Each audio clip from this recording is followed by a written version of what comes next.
حضرت ابو هريره رضی الله عنه څخه روایت ده. د الله د رسول ډیر روایات را نقل کړي دي.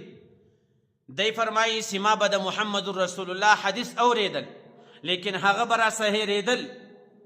یو وخت و محمد رسول الله صلی الله علیه وسلم ته رالم، ورته وایم چې ای د الله رسوله، ستا د حدیثو تذکره، ستا حدیثو ته ناسته خو زه ډېره کوم، ستا حدیث خو زه ډېر اورم، لیکن تر اورېدو وروسته دغه حدیث له ما څخه هیر سي.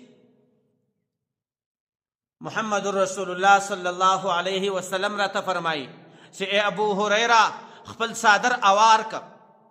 ما چې کله صادر اوار کو، محمد رسول الله په لاس باندې داسې اشاره وکړله او دا د خولې سونډانې راټول کړل. سونډانې په داسې طریقه راټول کړو لکه د ده په خوله کې یو شی وي، پر هغه صادر باندې یې ورتو کړو.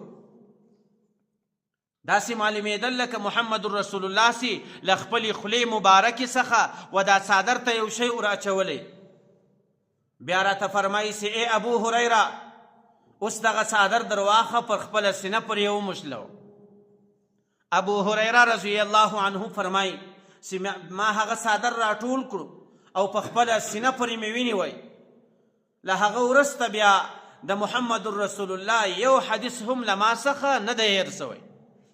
چې هر حدیث به د محمد رسول الله په مجلس کې ما واورېدی، هغه حدیث بیا له ما څخه نه هیرېدی.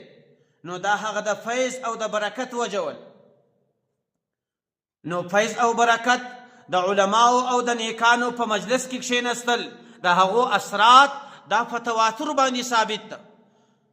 له محمد رسول الله څخه جبرائیل علیه الصلاة والسلام و محمد رسول الله ته هغه فیض ورکو، محمد رسول الله و صحابه کرامو ته هغه فیض و برکات ورکړي دي، او صحابه کرامو بیا تر دې رالاندې چې کومه طبقه وله،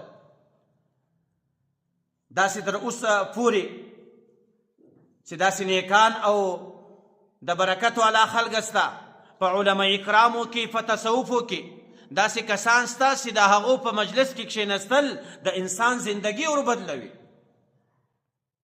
دا څه معمولي خبره نه ده، لیکن زموږ ستاسو په معاشره کې له دې شانو څخه خلک اوس انکار کوي.